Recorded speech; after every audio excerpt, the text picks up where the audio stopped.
You're listening to Polymatic.media, episode 48 for October 7th, 2018. Welcome to the Polymaticast. Hey, John, how's it going? I almost screwed up that opening again. Whatever the little secret, which knowing John will be at the very end of the show, I skipped right over. I just did October. For the entire month of October. Yeah, without Spooky-tober, right? That's next episode. Next episode. Yeah. Spooky-tober. Yeah, right, yeah. We'll get close to Halloween next time. Yeah. Hi, how are you doing, man? What's going on? Pretty good. I was doing some driving just now. I went to pick up some stuff. I've been eBaying or Marktplaats in the Netherlands. It's like a marketplace. And you can buy and sell stuff. So I bought an Apple Watch, a used Apple Watch, and I cleaned it. I've never done any selling. That might not be true. I might have sold a couple things on eBay at one point, and I was like, yeah, this is not for me. And I just never. I don't know. It's not something I'm used to doing. I think if I was better at it, you know what I mean? You go through those hard points of figuring out how to do that and get used to it. Maybe I would, and then I'd have a little bit of extra cash just sitting around and less junk in my life. Yeah. But yeah, I'm not used to doing that. It never becomes a natural thought in my head. It's like, well, the benefit would be the money, right? But I don't know. I've never done the selling of it. I've been. The thing is, I got a new case for my PC, so I sold my old PC case. Well, I'm trying to sell my old PC case. I still have one. I sold another one. And I've been selling all sorts of, I had a balcony heater, stuff like that. Mm-hmm. Like stuff that I bought at one point and then decided I am never going to use. So I sold it. Yeah. I sold some old Switch games that I wasn't playing. Like, for example, what was the thing? The Splatoon, stuff like that. It's like little things that keep their value, like games for Switch. Right, they keep their value. Although I usually don't sell them for full price because I could sell them for like a little bit more, but I usually sell them for a little bit less because I bought them. I thought they were going to be fun. Decided no, I'm not going to sell. I did use them, right? So it's not like I'm trying to sell old bed linens or something, right? It's just some people put stuff on eBay and on Marktplaats. It's just silly.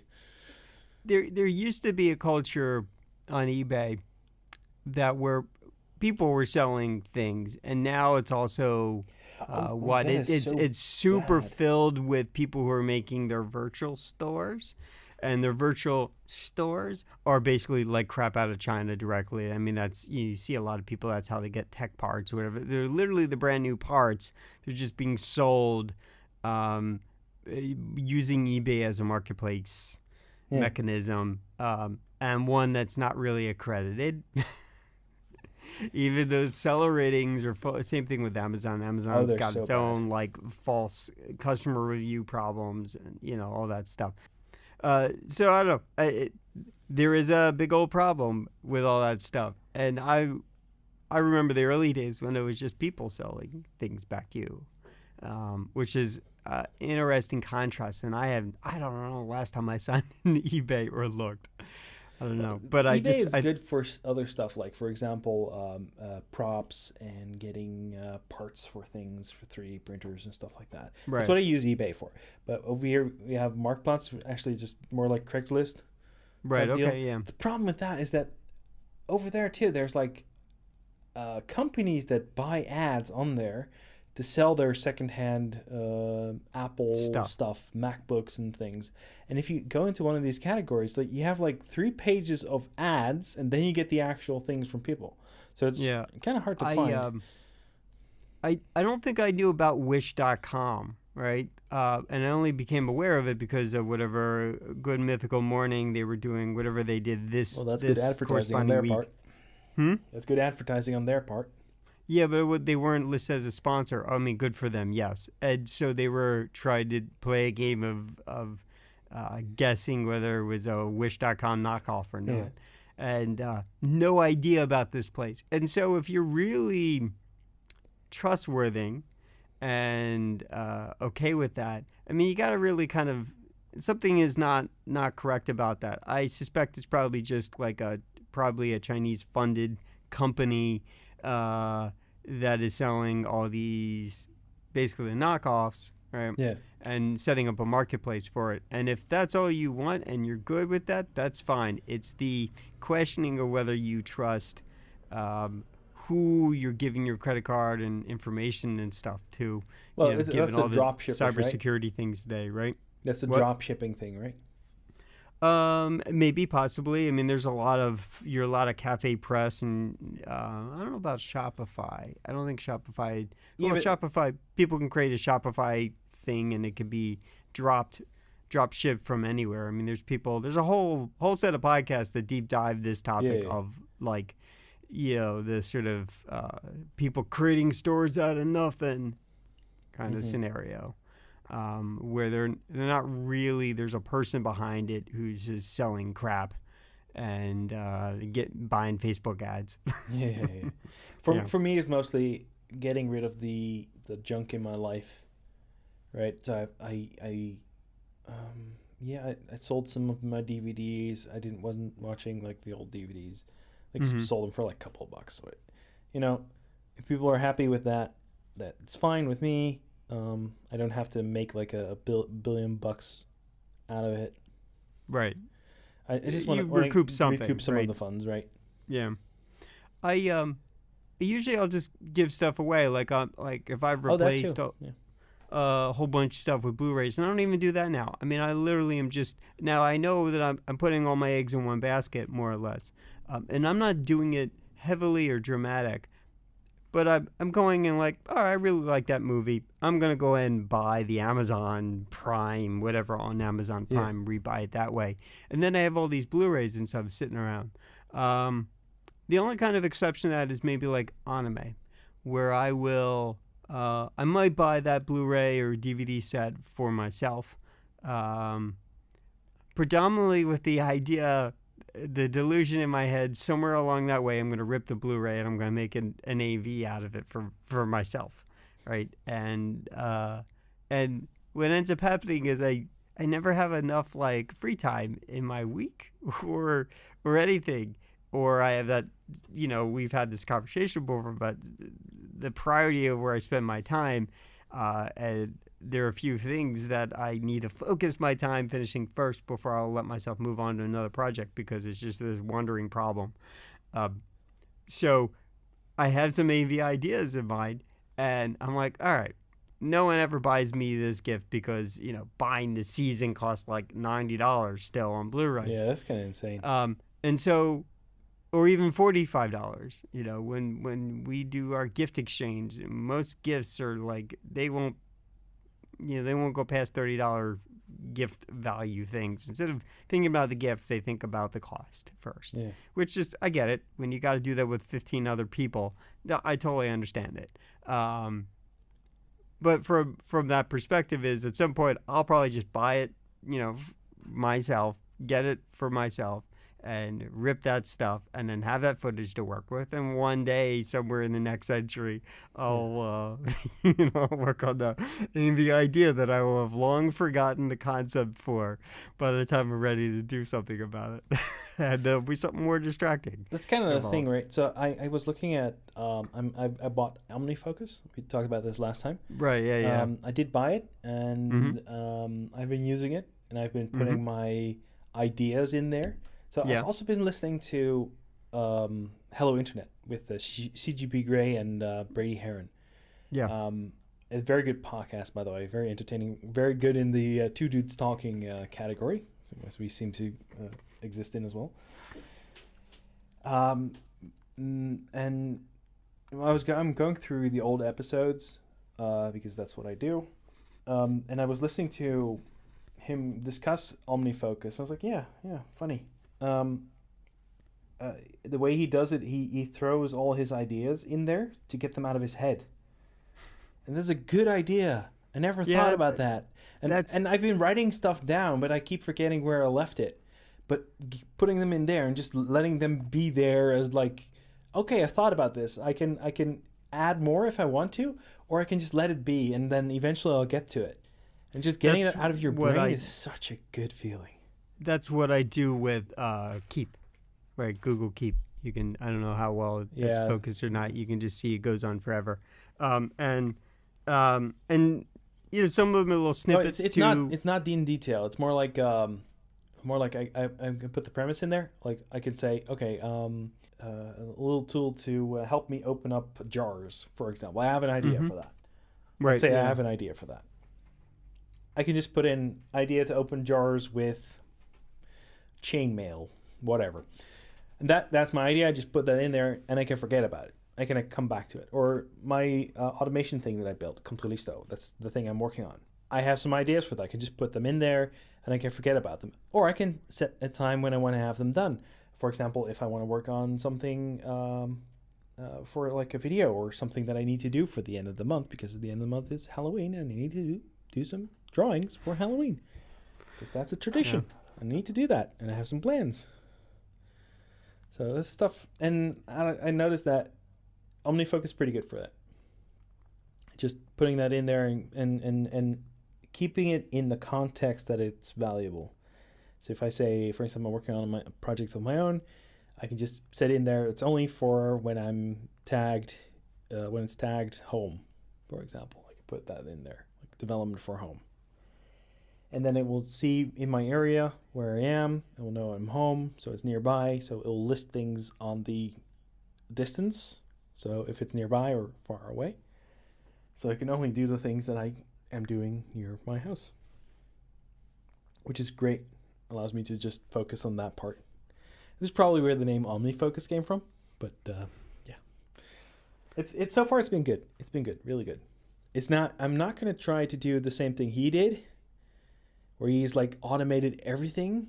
Apparently he's like he has like checklists for this and that. I'm like, okay, I'm not gonna go that far, because I'm pretty okay productive as it is. It's more of the thing is that I keep forgetting things that I want to do. Like I come up with an idea, and then 2 months later I'll have the same idea, and then oh yeah, I did write that down somewhere, but Mm. where? Right? So In the case of when I have something of a thought that's going to inspire something I just ran about, like on This is Taku's Life, or something with regards to that, I might write a full, like it's what's fresh in my mind. I'll put the title in and I'll start writing down stuff. And then I might put some notes somewhere up or in the bottom of it where I say, okay, hit these additional topics. And then come the day, I look at that thing, and when I, let's say, transcribe it to something to read, or I might just sort of fill in or come up with a better version of it and, you know, tighten it up, optimize it so that I can read those bullet points out and just sort of riff on it for my recording. So there's sometimes I use it completely as a thought structure mechanism, but I'm trying to capture whatever that inspiring leading thought is and whatever the details that I think that are important when my brain is in that mode. And that's kind of how I use this sort of idea bank, or sort of just the collection of stuff. And yeah, I got stuff way back there, a couple of years old, and I look at, you know, yeah. all kinds of different topics that I've basically have covered in other places through other shows. Sometimes it's related to completely that. Sometimes it's just other little notes I want to make, would lead to some other ideas or some programming projects and things like Yeah. that. So, you know, I use it that way to capture some thought of the moment. And yeah, that's how I end up using it in that way. So, you know, we had a larger discussion about this, but yeah, I capture those particular kinds of thoughts in some detail, and you know, smaller Yeah. or lower level degrees of detail in other places, and I simply you know, use Keep like that Yeah. to capture But if can't it's keep like. do like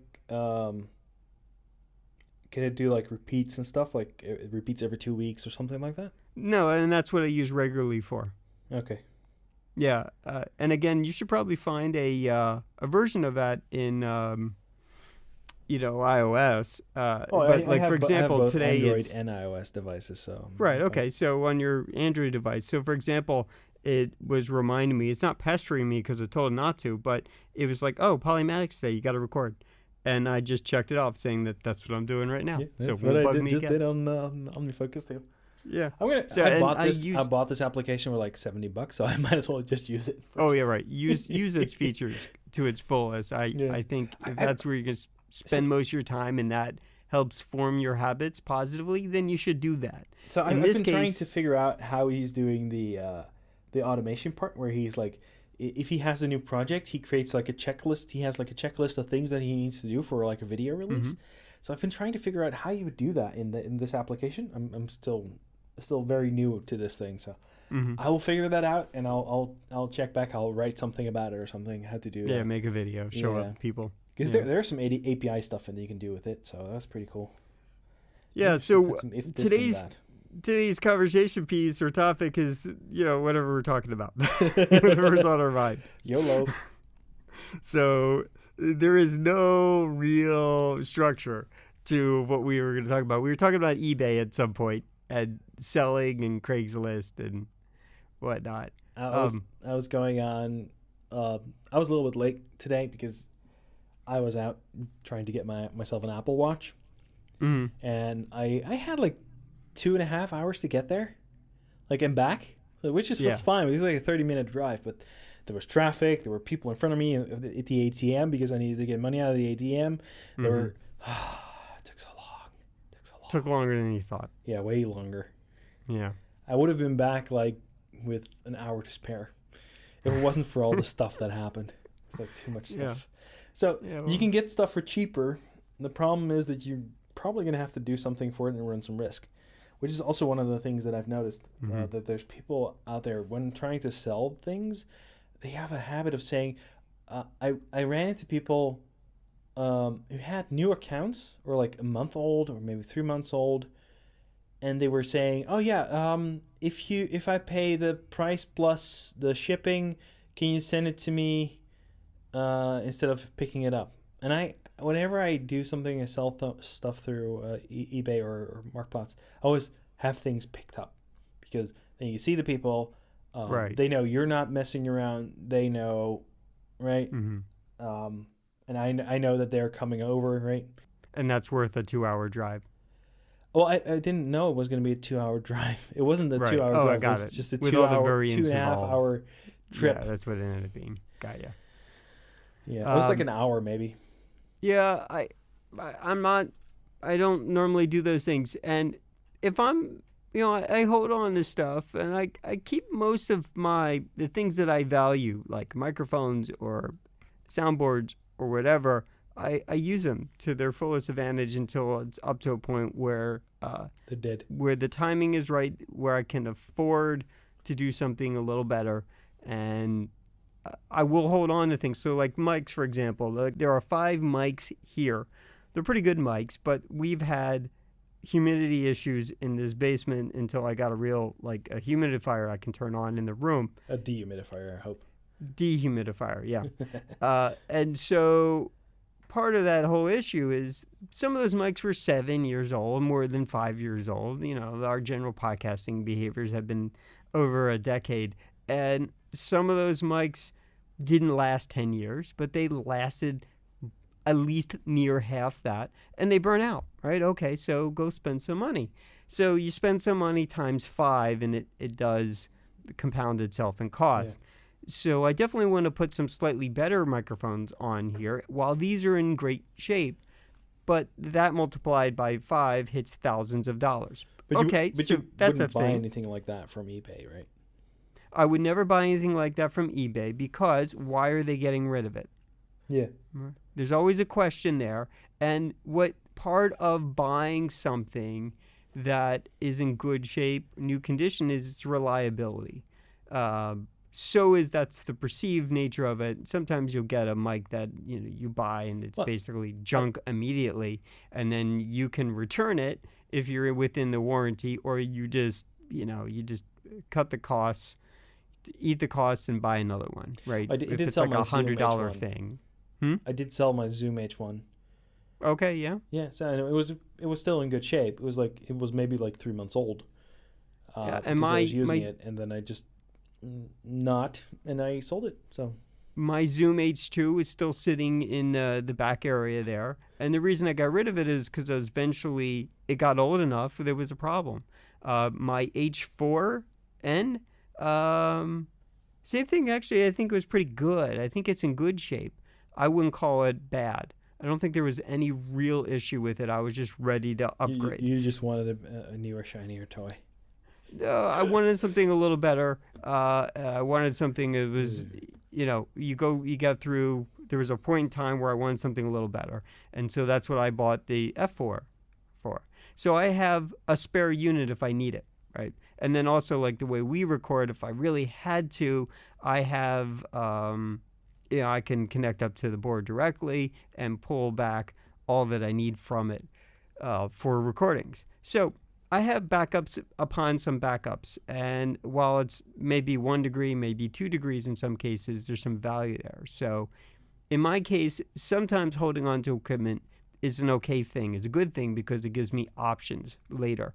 And guarantee you, with recording and microphones and all this stuff, absolutely. This current board that I have right now has got a lot of inputs on it. So when I needed to move off one channel onto another one, I had that potential. Hmm. But my compressor is burning out. The one knob compression on this board is not so great. I don't know that I love them, but that's what the nature of these things are. When my old cheap compressor was working to its fullest, it provided me far more control over the compression mechanisms, which allowed me to tune in and get a certain quality of sound that I don't have anymore. But I didn't want to spend extra money to go again multiplied by 4 times 5 or whatever it is. Stuff. And so I'm utilizing what the board that I have that is dying on its own slowly. It's still usable, but it's not perfect. So I would never put this on Craigslist unless someone knows that, give me $5 for it, here you go. I might give it to my stepbrother and say, okay, yeah, it's got some junky things about it, but this has got more on it than you'll ever use. And if you're okay with taking it, here you go, man, take it. Otherwise, it goes into my pile of spare equipment. Because if the next thing I get fails, I can go back to this if I had to, right? So in some cases, though, when you have a PC that dies, okay, it's not that the memory's bad. It's, some of these things are recoupable. Some people would sell that stuff. I wouldn't. Right. Yeah, I wouldn't do for that me, I think, yeah, and I've been collecting up a pile of stuff. I mean, they're sitting where they were before, and it's on my mind that I'm just going to call up. In the U.S., there's a place that gets rid of junk. You got to pay them. You pay them by weight and how much space you use in their truck or whatever it is. But one of those days I'm going to pile up all that stuff. I'm going to get rid of it. I talked to Mr. Todd, Tech Guru Todd, and he's like, "Oh, what do you got, man?" And I took pictures of some of the old monitors. He's like, "Oh man, keep those for me. I'll pick them up. I'll fix them up." Right? The Dell docks that fried out. And he's like, "Oh, dude, I'll totally take those. I'll fix them up." And but what he'll do is he'll resell them, right, as refurbs. And for him, it's the fun of fixing stuff up is what's in it for him. Yeah. And then the follow through is the fact that he can make any kind of money off of it, as a result of it. And for me, that's just not I don't do that. I don't know. It's not my thing. I'll get rid of it most appropriately, or I will, I'll give it to somebody if it's in good shape and it still maintains some value and that individual's cool with that. I'd rather it have a good home than me just giving it to a stranger for a few dollars. Yeah, that's the thing. As soon as it goes somewhere where it's used, and that's more important than right. And so I get that. I mean, I have a really old laptop. I'm sure I could crack that thing open and put a solid state drive in there, and then it'd be a lot faster than it was, and someone like my father would love to have it. But then but it's not really it's not that usable of a laptop anymore. Yeah. It's got problems. You just got to get rid of it. Yeah. Take the drive out, give it away, or put it in one of those junk places, or give it to a place that takes in old electronics and recycles it or resells it or refurbishes it. And my father knows a place apparently local that also puts some fraction. They sell the idea that they give that to charity. But you know how that goes. Most of it goes into the operation. Someone pockets something, and then the rest of it goes, a small percentage goes to charity eventually. Well, there's a and lot that's of at precious least, metals in those devices, right? So. sure, yeah. And, as well as I do, like in Cody's lab, him going out and extracting out gold out of something is not cost effective for the amount of gold that he is, getting. Apparently, the thing where he was brushing platinum from sides of the roads, so dust from the sides of the roads, that was pretty cost effective. Platinum, the diamond dust, that was the other one too. I think no platinum. Was it platinum? Yeah, there's platinum. There's lots of platinum in the from the catalytic converters. Right. Yeah. And that gets dropped on the side of the road. He got quite a lot of stuff from just a couple of grams. There are businesses where they do this on a very high scale, and so the result in a year is they make near billions a year, but they figured out how to make it cost effective at a large scale. And those are where, if you give it to a recycler that does something ethical with it, that's where it ends up anyways. So anyhow, without getting into a tremendous tangent about all that stuff, it was just like, I don't know, I know that I got things that have value and, were being sort of unused, sitting here collecting dust, and I could have sold that when it was much earlier in its age and bought the next whatever, and recycle a laptop while it was still of value, or sell a phone back and maintain value and get the new latest hottest thing, whatever. I could do that. You could carry debt forward. You could do all those things, but I sort of just don't operate that way. And so selling is the part that it's not that I don't get. I'm just not used to. It's not in my conditional set of thinking. Well, it's not in mine either. I'm just, I try to do something like this to get, some experience with it. So I sold my my old iPad that I bought in April. I bought it in April. Then I went to the hospital and decided I wanted to get the iPad Pro. So I got the iPad Pro. And I sold my old iPad for half the price to my dad because he is so he likes to have it, and he wanted to have it, but he didn't want to pay that's so much. Money. So he saved half the price of the iPad, so that was good. Yeah, for me, it's about finding a good home for things. Yeah, and that's what it's mostly about. Otherwise, I'll get it junked, right, or I'll get it recycled somehow. Yeah, but if you look at, for example, I have an AverMedia recording thing that I use for recording Minecraft and stuff like that. I bought a new one, and I still have the old one. The old one is still good. I just don't use it. And I've been trying to get it to somebody who would actually use it, but there's not that many people that use that kind of stuff. So I was trying to put it on eBay or Marktplaats over here, and nobody wants it. And that's the thing about it, is the selling part is you have to sell it in a position when that window of value still exists. And it, as things age, sometimes you hold on and let it collect dust.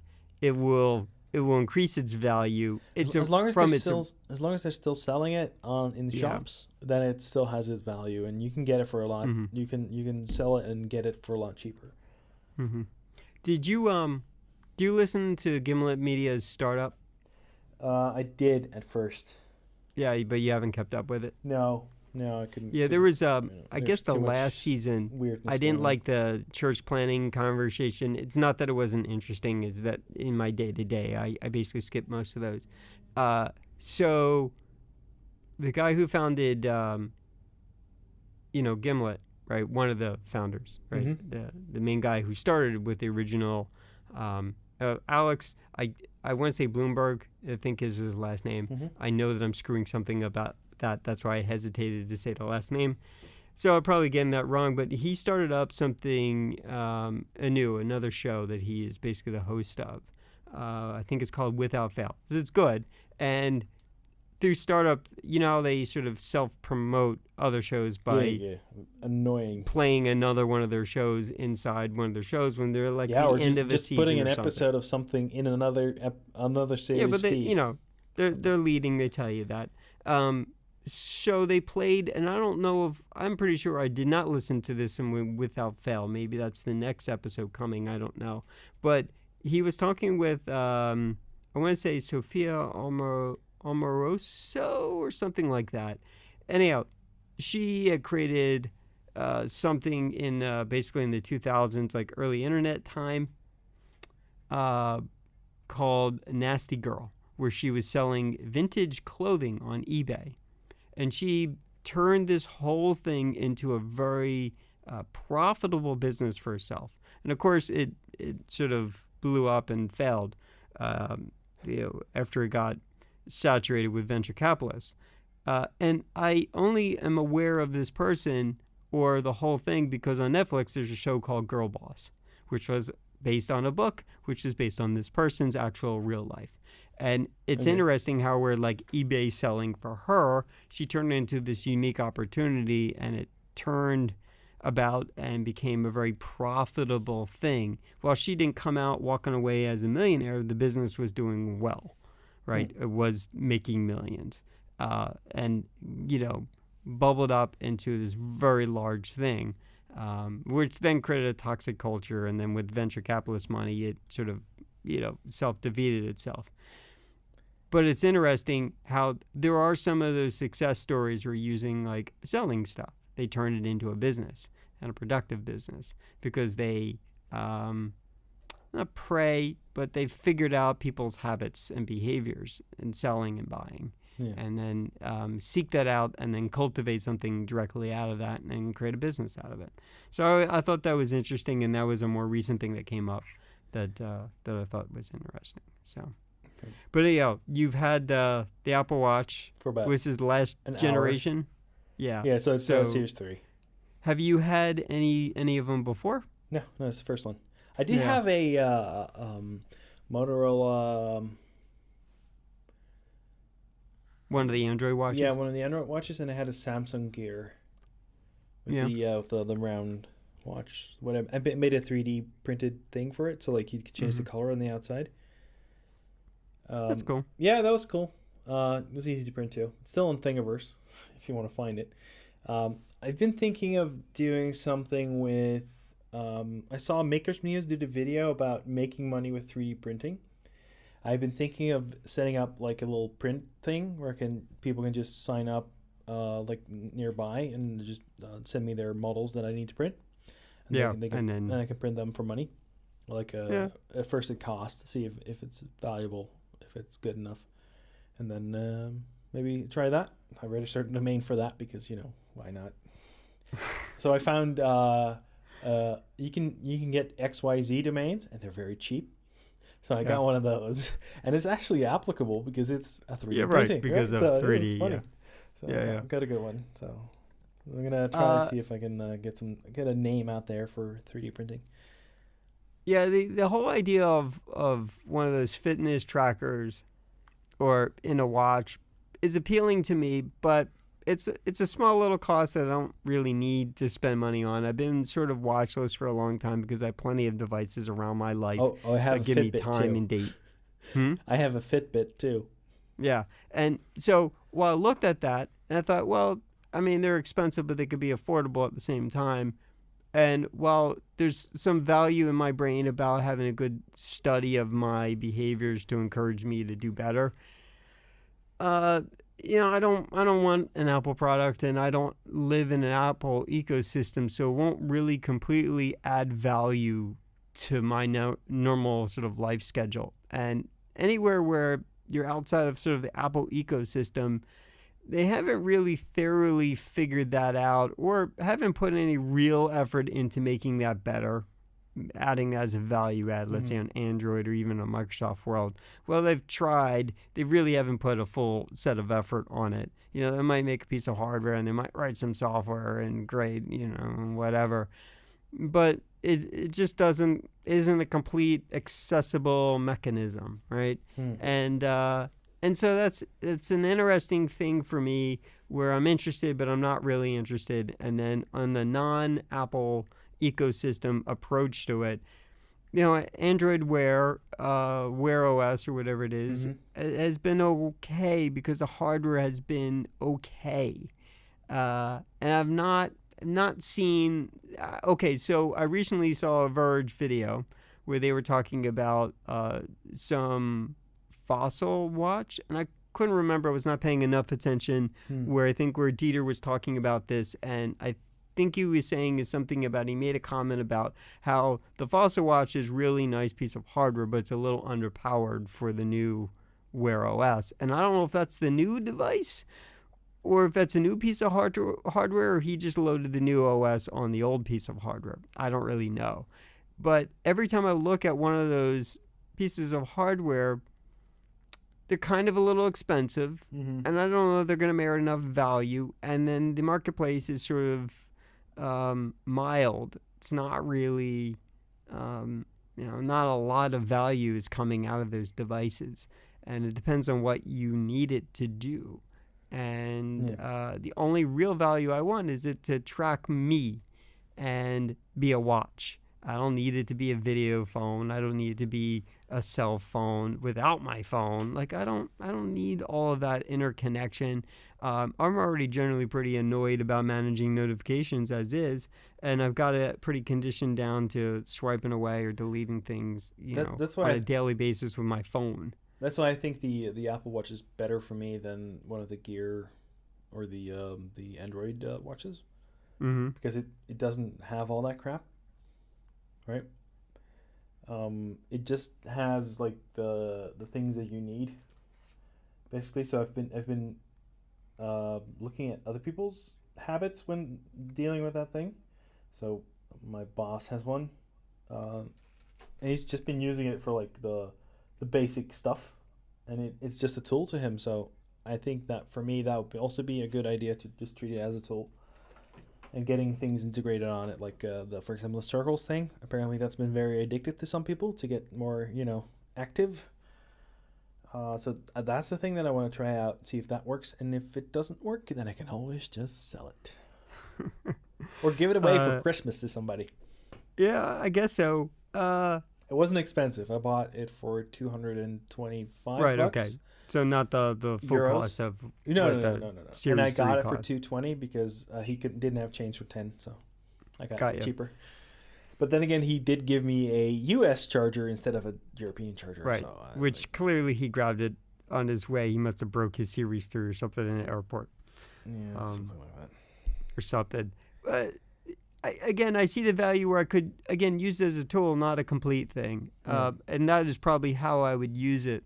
And the question is, as like a $200, $250 thing, does it add enough personal value to me? Well, new are like $330 something, right? What for? For You're talking Series about 3, an Apple Watch. If you want to get one of those, the $330. Yeah, you're talking about an Apple Watch. Something. 5. But I don't mean $450. me exclusive Apple Watch. I would look at something Android. Well, the whatever the most latest Samsung Gear, not whatever they're going to announce probably this fall. They're using they're using Tizen, and it looks really nice. It looks like it's really good, except that optionality on it is missing because who's programming in Tizen? And I think the SDKs or whatever it is to get stuff onto it is very difficult, and there's not much of anything, where there's far more open possibility with something like Wear OS as it improves. Yeah, or you can Even get though one of it's- those really cheap ones, the phone watches. Have you seen those? The ones with LTE. No, there's you can get like a 4G or 3G phone watches. They're basically just the same shape of like an Apple Watch, but you can get like we bought a few of those like for promotion for the office, like Mm-hmm. to give to clients, the bigger clients. Yeah. And I don't remember what they cost, but we opened one of them up and there was like a SIM card slot and an SD card slot in Yeah. there. So it was like Yeah. basically Yeah. just phones. They were Android, but in Right. Yeah. like a watch. Yeah, I mean, again, in that Verge video, they were showing off the Fossil as by example, Yeah. and that looks like a pretty nice phone, watch, and tracker. Yeah. I think I remember the price mention of like $250, and while that's expensive for a watch, I mean, yes, that is expensive for a watch. Period. When you're dealing with like Casio ones for $10. $20, $30. Yes. Yeah. Okay, but depends Comparatively, on that's very what you're expensive. actually what you're trying to get, right? Right. But it looked like a normal watch, and and and with the new Wear OS, it looked like a pretty fundamental, useful tool. But $250, I can go buy, something else. And I'd rather put my money there because I've already kind of broken my need to wear a watch habit. And so Well, it's interesting. I also wear It's a, the Fitbit. I have a Fitbit. right, But yeah. the thing is that with the Fitbit, there's you wearing something that only tracks you and doesn't really provide anything else, right? Mm-hmm. So what I was thinking is figuring out if I can attach my Bluetooth headset to it. I think you can do that, and just try to play music on it. So you can play music. Yeah, again, same thing goes along the lines of uh, my phone is not an additional limb on my body, but it is something that is usually near me, right? So if I'm in the office, I'll walk away, leave it up, at my desk, and I'll walk away from it. And I'll be away from it for 15 minutes, or if I have a meeting or something like that. I'm not carrying my phone unless I'm concerned about a sense of time or additional meetings or something like that I might need to look up. But outside of that, I can walk away from my phone, but I often won't leave the house without it, right? Mm. And having it somewhere around me where I'm aware of it, right? So it's not an additional limb to my body, the way I kind of look at it, and I don't need a supplement to that for me, to do the things, some fundamental things that my phone adds value to me, like listening to music or podcast or making phone calls or whatever. So Yeah. for me, that those value adds. And then here in the U.S., if you get one of those that does all that, regardless of whether it connects to Bluetooth or not, the ones that are fully independent requires another additional LTE service. And, you're paying for basically another phone, even if you're paying at a much discounted price. You're still paying for additional thing. It's just a more operational cost, over the capital expense. Well, it's everything. I'll figure it out. Yeah. I'll see. So, I don't know. Well, congrats on that, and you'll let me know. And it would be neat if you can integrate that with OmniFocus. I'll try.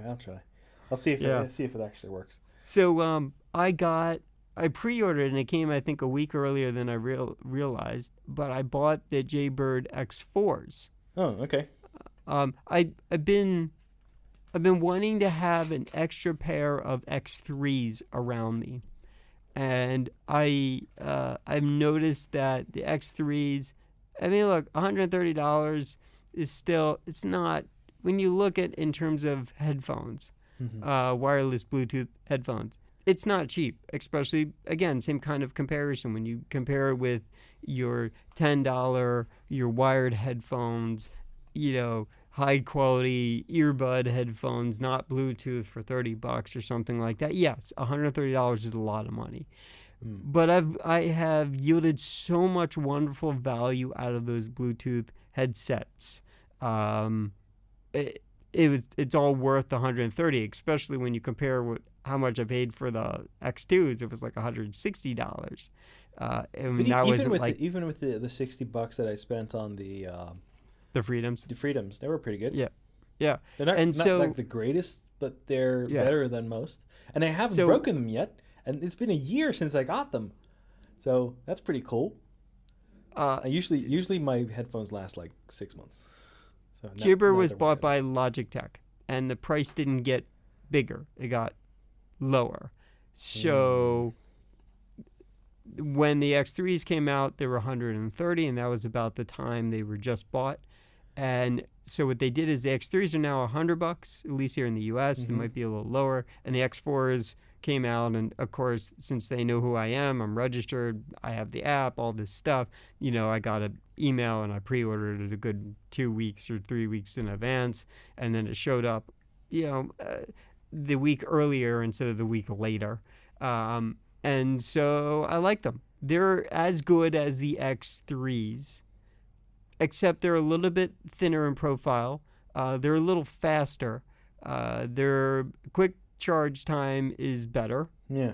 Instead of, you could basically fill the thing up previously with X3s in like 20 minutes, you could fill half of it up, or get near like 60 to 80% in like 20 minutes, a half hour.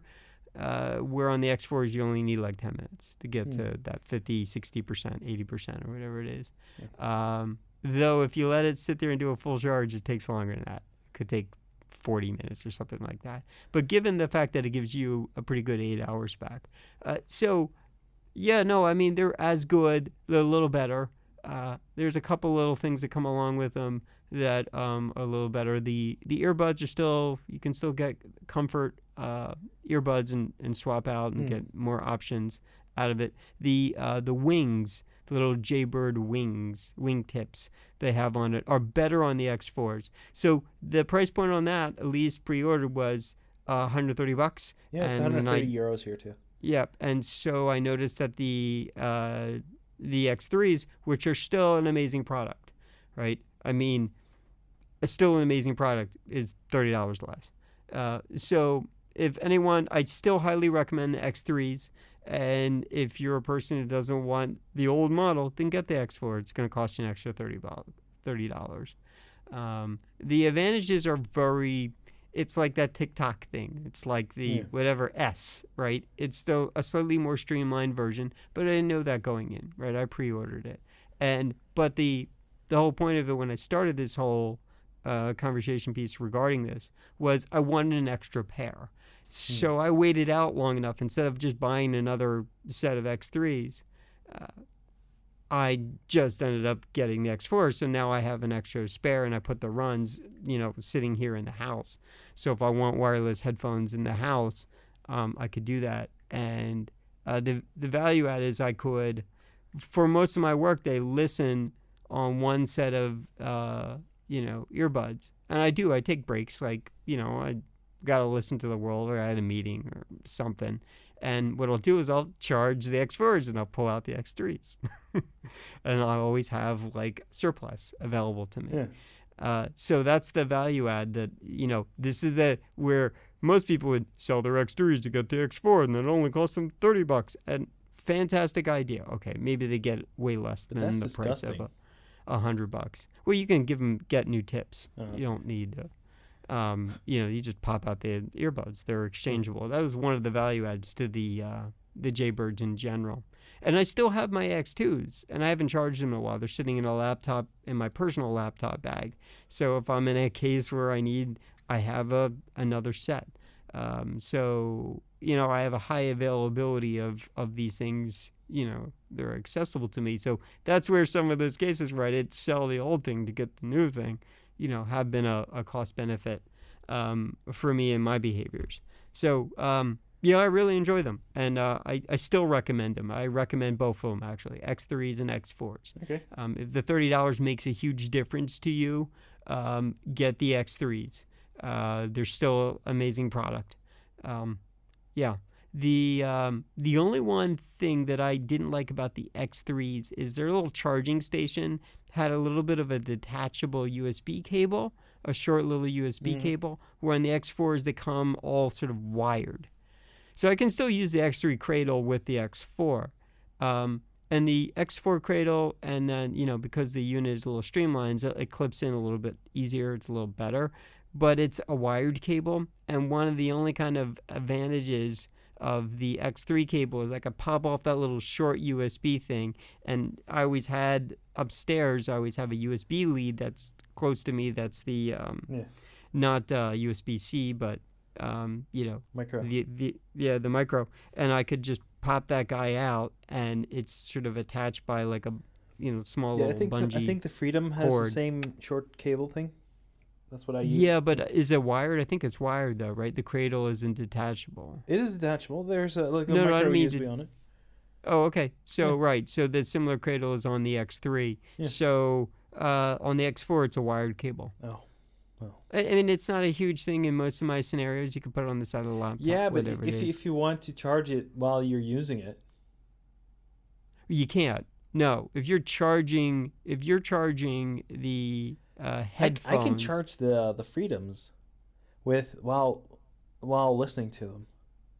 They'll reset as soon as you plug it on, but you can turn it on and you can just keep using it. you can keep a cable attached to your No head. cable, Well, but the little dock has a battery in it. oh yeah. So the X3s don't have that. So the battery's all in the thing. There's no battery Is in the in the X3s, dock. yeah. So that's the difference in the between the Freedom, and I think that was one of the small bullet points. It's like, oh, but I like that about the Freedom, but also the Freedom holds 4 hours, less time, 4 hours, or and something. then Yeah, 4 hours in the charger. yeah, and the runs do the same thing. Those earbuds only hold like 4 hours or something, 4 or 6 hours, and then the unit can do two charges, full charges, for the earbuds. But yeah, so the X3 Cradle doesn't have a battery in it at all, nor does the X4, so you can't kind of pre-charge the Cradle. Um, but yeah, so that How I long mean do it's you, how can a you do? How minor long can you thing. do with the X3s? The X3s are 8 hours, 8 hours. and Okay. I've gotten full 8 hours out of them, and then like I said, 20 minutes you can fill that thing mostly up. Hmm. So if you had to take a break from listening to music and podcasts or audiobooks for 20 minutes, oh my God, the world's gonna end. Right? You can plug that in and take a break. You probably should. Well, you have to Always keep having listening to us. headphones We on. have to keep talking. Just replay all the episodes, Yeah. all 48 of them. Yep. So anyhow, I thought I wanted to bring that up. I got that. I don't know if I got it between last show and this show, but totally awesome. I enjoyed them, and now I have backup, which is kind of an ultimate goal I wanted, anyways. I think we're up to 2 years now with Polymaticast, right? Oh, we have to be Yeah, 48. we if we're- recorded like 3 or 4 episodes before that, right? That were total shit. And then we Right. decided Well, to we restart. did that. Yeah, we delayed because we were just trying to find the balance. You were trying to find the balance with your editing, Yeah. and we To weren't be really honest, sure I was what editing in Premiere, so yeah that kind of tells you what kind of level I was at. yeah. Because But, that's whatever what I works was for you. used to, right? So I know people that do that. They edit in Premiere, they edit in Final Cut Pro. It's because it's what they're comfortable. I mean, Casey Neistat probably isn't using iMovie anymore, but forever he was using iMovie. Right? That's what he's comfortable with. That's what he likes. yeah. Right? You don't. It's the tools don't make you awesome. They make you better, or they make it easier for you to get to your perceived notion of your idea. But they don't make you better, and that's a whole different. Story. Alan can go on a tangent Yeah. about that with the creative, creative areas. Speaking of things making things in iMovie, I went to Yeah. see Venom this week. Oh, was it done in iMovie? No. It was actually pretty good. There were a lot of laughs in the theater. There's I think the movie would have been better and better received if it was a little bit longer and had more of the Venom versus Eddie speaking. Mm. But have you heard anything about Venom? I heard not good things, but I heard that people have been saying not good things. I haven't heard the bad things specifically. It was an I entertaining also movie. I was more talking about if you read anything about Venom before the movie, if you never heard anything about that character. I mean, I was aware of Venom, but I was never really into anything related to it. And the trailers didn't really do anything for me. And even with like Loot Crate things, all these Venom things, like none of it inspired any interest in me. It's a very entertaining movie, I have to say. If it was a little bit longer, they tried to fit too much into a very short movie. And I heard that he had like 6 hours or 9 hours of him just talking to himself as Eddie and Venom. Oh, So okay. if they would have put more of that in there, or if they released like a director's cut with like all the different, more Hmm. stuff in there, that would have been great. More of Eddie and Venom, that would have been great. Like a Hmm. buddy movie, like A buddy going on, cop film, yeah, something like that. It's like, buddy superhero film. yeah, that would have been great. Um, yeah, I don't know. It's not. I think I'm not opposed to seeing it. I am just not opposed to going out of my way, in any degree or paying for it. If it comes up, in a convenient manner where it's available to me in something like on HBO or in Netflix or someplace where I already pay for it, I'm not sure that I am interested in paying to go see it or even rent it, or even go see it in the theater. I don't know. It's not on high priority for me. It had some very nice surprises. There was a Mhm. Elon Musk type character in there. Really. Yeah, Yeah. that was pretty fun. Um, Yeah. but I think that they cut too much from the movie to make it shorter. I think that's what happened. I think they had more content in there, tried to make it PG-13, and then it should have just been a rated movie. Just should have put all the nasty stuff in there. It would have been great. Hmm.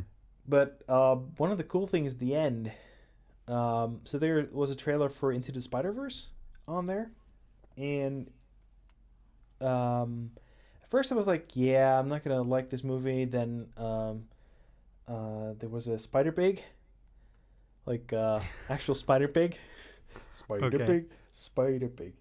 Yeah. Um, and then at the end, there's two after credits scenes. So one mid credit, which is like a thing for the movie itself, and at the end you get to see a part of the new Into the Spider Verse movie, which comes out in at the end of December. And at first I was not really enthused about the movie, but then I saw that and I was like, "Yep, I'm gonna go watch that." Very entertaining. Hmm. So anyway, for the Venom trailer, Polymatic link /N8. Don't listen to all the negative comments about the movie. That was actually pretty entertaining. More entertaining than I thought it was going to be. Oh, So cool. yeah, yeah. I guess since we're kind of moving on to fun stuff, I threw a trailer in my list as well. Um, I know a lot of people said bad things about Fantastic Beasts, but I like the first movie, and I am not so personally, emotionally, or have my opinions and pride attached to Harry Potter. Mm. So I think that's where a lot of people were saying negative things about Fantastic Beasts. But on its own, I liked Fantastic Beasts. And so there's a second movie coming out, The Crimes of Grindelwald. And that is Polymatic.link NH. So I Okay. wanted to kind of share that. I'm looking forward. I'll probably see that in the theater. Yeah, it's Yeah. good. If you haven't seen the first movie, and again, don't have such an emotional attachment to Harry Potter and have such a Well, complaint I fest haven't related watched to it. those movies yet. I haven't even Oh, read really? any of the books because I Hmm. don't want to watch Harry Potter because I thought the whole idea is silly and stupid. So yeah, people are I probably think gonna not gonna like me for this, but I hate Fantastic fantasy. Beasts lives in the Harry Potter universe, but it kind of lives aside. So I think you could probably watch that movie and enjoy it for what it is, despite having all this Harry Potter lore attached to it and some opinionation Yeah, attached to it as well. So, okay, so I guess I don't know. yeah. I don't know. Maybe I made a mistake, but it's still on me. So I had a video for somebody that I follow, Julia Nolke, and she created this thing like a comedy video or something from Buffer Festival. I think it was probably an entry. Hashtag apocalypse, polymatic.link NC. Did you watch this, Yeah, John? Did yes, you I like did. this at all? I got halfway through and then I had to skip some parts, but I was like, yeah, Yeah. Yeah, no, yawn, yawn. it's some of the stuff she's trying to do different things on her own channel. And I liked it when she was doing more I don't know. Every once in a while, there's something interesting that she does, and I thought that was pretty good. But there are times where she does these little comedy sketch things that I will skip completely. I'm not into that. Um, yeah, I don't know. I enjoyed this. That was polymatic.link/NC. Okay, next one is next two actually. So there's a video by Melody Sheep, called Curiosity with Richard Feynman's stuff in there. Um, Now I put this up because there's two parts to this, which is Polymatic link slash N6 and then Polymatic link slash N7. And N7 is actually an older series made by Reed Gower about Feynman. He had these interviews, and Mm-hmm. he put them to music, put some video stuff Yeah. behind it, and that was pretty good.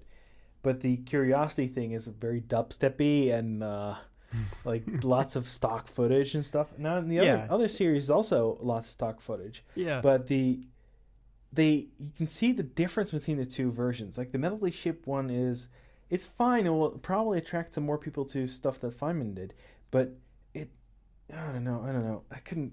You know, You didn't like them? I didn't like the first one. I like the second. Got you. The one You I like the linked, second one? the Reed Gower stuff because Yeah, there's a lot of that that's been going on for a long time, and I think it's funny because as we get older, we know about things of the world that someone younger than us, and especially as there's more iterations and generations, don't know. Like, so for example, most people know who Neil deGrasse Tyson is, and before Neil deGrasse Tyson, there was Carl Sagan, and before Carl Sagan, there was Richard Feynman, and there are these individuals who were just good at what they did in their job and found themselves in places, in terms of talks, in terms of lectures or larger industry related mm-hmm. conventions, conferences, and they're good speakers Well, because he's a they're good passionate storyteller, right? individuals about these So subjects, right? Grander thinkers, I guess. And people grab these talks and they put stock footage together and they put it as a YouTube video in the celebration of the individual in the talk, yeah, not necessarily themselves as a and YouTuber. muck things up with dubstep. Yeah, but it's interesting. And there has been TV shows. There was a Carl Sagan TV show, Cosmos, and Neil deGrasse Tyson did there was a reboot of that or an extension of it as well with Neil deGrasse Tyson. So, there's various degrees of these individuals in our society, at least here in the U.S., that Neil deGrasse Tyson, for most stuff, he brings his own personal, interesting perspective to things. And so I appreciate that. You look at a video and go, "Oh, that's 16 minutes long. I don't want to watch that." Then you start watching this. Oh, let me just check out the video, and then the half hour goes by, and you've watched all 45 minutes of Neil deGrasse Tyson answer some comments off the top of his head. Yeah. And Richard Feynman also is sort of an inspiration point. There's a good book that he wrote. Surely you must be joking, Mr. Feynman. If you have time, go read it. It's not that long, but it details all the hijinks he got into with the atomic weapon program, where he was playing pranks on people. So it's like, if he were to be in he would be in a lot of trouble if he were alive today, working on something like that. Mm-hmm.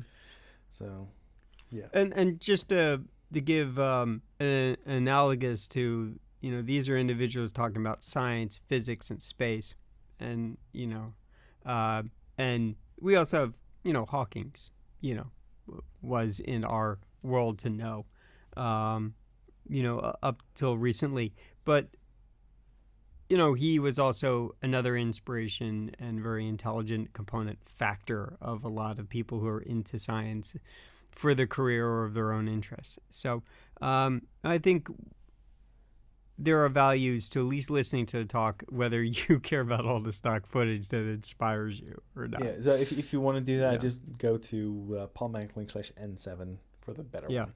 Or you can go to Polymatic link slash N6 if you want the really short, mangled version of it.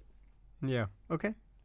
All right. So I had a couple as well. So there are these people who do these little these essays, and I have a couple that are similar to that that will be coming up. But this is an example of someone talking about the song Mr. Brightside. I'm sure you've heard the song and you didn't realize it's been on the billboards for a very long time. So here's a little video essay, Polymatic.link about Mr. Brightside, Polymatic.link/ND. Okay, so I ran into the next one. It's actually two. Polymatic link/NA and Polymatic link/NB for Milky Way and Universe in a Sphere. It's just a glass globe with laser etched, like they put two lasers and then they burn it into the glass itself. Three-dimensional. They fracture the glass inside the glass. So it's pretty cool. It's neat. Yeah, what was that? The other globe that you got? Oh, the MOVA globe. I got a Mars thing, but that's not nearly as cool as this. Oh, really? Yeah. Because with this, you could just point a laser into it and just make like a little, some sort of science fiction map thingy out of it. We're here in the universe. Yeah. So if you want to buy any of those Milky Way spheres, Polymatic.link/NA and NB, I think, is where they can pre-order them. Yeah. Yep. And there's some videos of them there too, which is pretty cool. Yeah, they're pretty neat. I was watching it. And I was like, oh, I think John likes this music too. Yeah, it's just more for the globes. I was really interested in the globes. So, in the territory of all things electric, this is gonna eventually be a future thing, but how long it's gonna take, I don't know. I assume probably a decade and a half or more. But there's some effort going in terms of trying to make everything all electric, like airplanes, for example, or at least racing airplanes. And surprisingly, a lot of our good traction car technology comes out of car companies like supporting racing efforts, right? Drifting and stuff like that. Helps them make their consumer cars safer and better and more agile to the road, right? And so here is something, Electroflight, Polymatic.link/NG. I thought it was interesting. It's a little long of a video, but I thought I'm it really was sad it didn't just go out and fly it. It was really sad. Turns out it doesn't work. Turns out it's just a model. Right, but you really could see. Model. But in that video next door, they have someone who makes airplane propellers, and they were doing a demonstration with the power and the torque that you get out of electric. So, this would be something that's interesting to see. I know there are people who have made electric airplanes, but they're more in their prototype phases as more of. I think there's this combination of things that are happening now because of a larger, more competitive, marketplace for electric vehicles. Right, and Tesla sort of is the Apple in that game in terms of like smartphones, in terms of creating a much better, much more proficient, much more scientific, much more enabled electric vehicle culture, which comes along with a ton of technology enhancements like battery technology and better motor drivetrains and stuff like that. There's a reason for people to spend time on these things. And so I think eventually aeronautics is going to benefit from it as a whole. So look forward to that day. So I was mentioning, so this is somebody who does these video essays that are more, I don't know, about a subject. I swear I've seen this guy's videos before. And so a video came up that was suggested to me by the algorithm. And it was this guy, NeoScribe, and the PayPal Mafia, which I thought was interesting. I knew most of these pieces. Yeah. It's an older video, I'm pretty sure. I think that the title is really misleading because it's not about a mafia family. It's not like they're doing some criminal thing. It's just more looked at the history about PayPal and the people and what they did after. And all the related tangents. What is mafia about this, right? I'm like, what the hell? Yeah. Well, so it talks about a combination of, and Musk's involved, and a whole bunch of other people of importance that have gone on to do other things. So I thought the video was a pretty good insight and consolidation of a lot of the connections between all these things.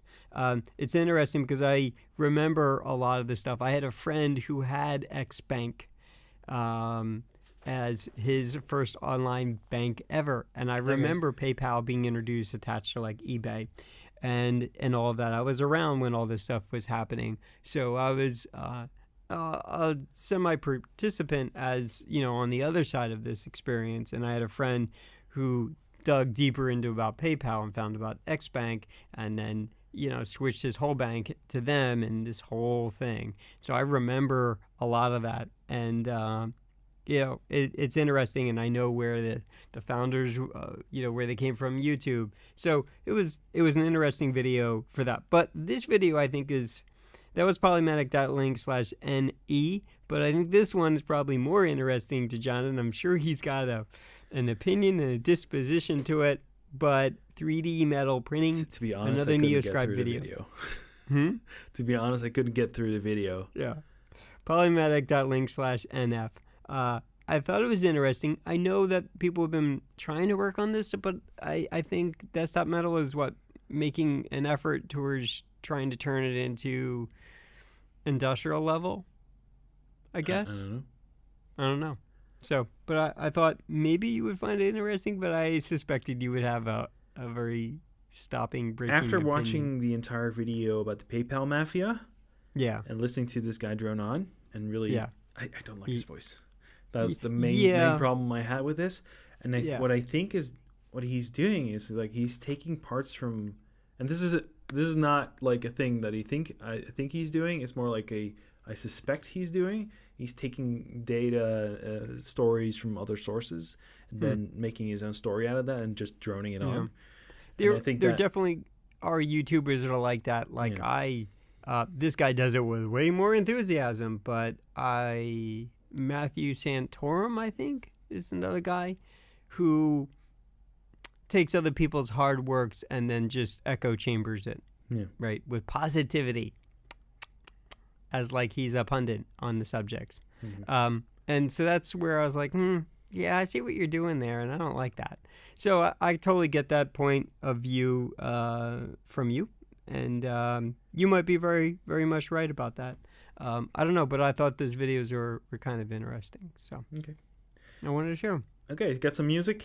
So I saw that Coheed and Cambria has a new album out. The Unheavenly Creatures. Polymatic.link/N5. You're probably not going to like this music, though.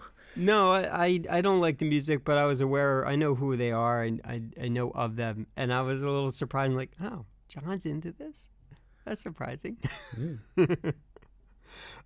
So something that's completely the opposite, and I only became aware of them because Bryce had pointed out them to me because he was at a concert or something recently, and when they were here in Philly. They're a very British pop sound, but I thought the first song is "Say No More" by Fickle Friends.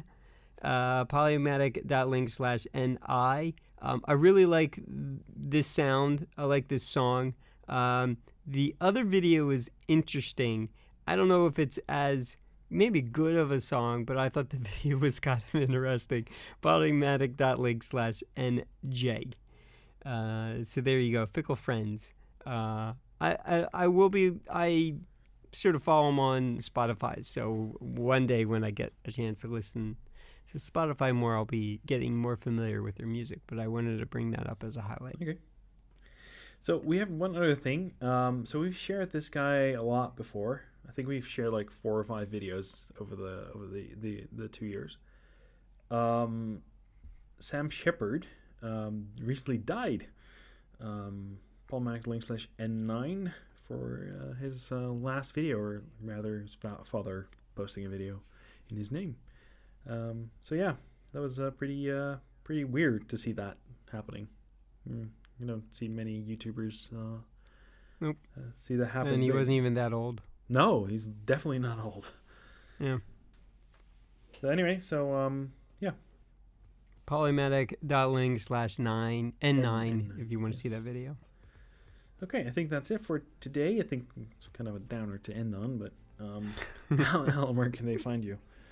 You can find me in two places. You can find me on Twitter with my last name, CHAESS. You can find me on Mastodon at Alan, ALAN, at JAWNS.club if you really want to.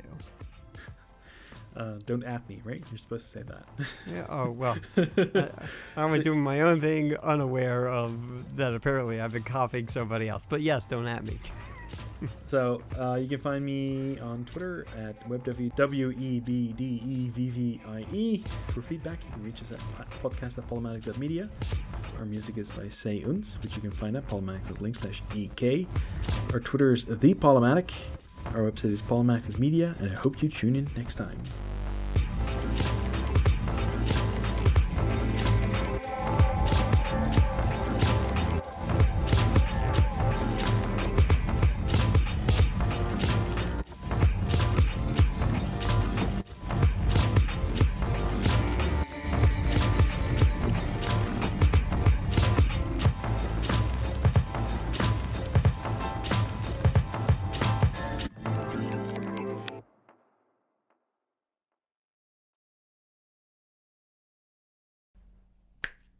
Okay. Yoo-hoo. La la la la. Hold on, let me adjust my volume. La la la la. Okay, that should be pretty good. All right. You're listening to Polymatic.media, episode 48 for October 2018. October? Welcome to the For the entire Polymaticast. For the entire month? For the, well, You said oh, I see. October. You're right. Let me redo that. Well, it's because I skipped right over it. Because the way it works. All right, hold on.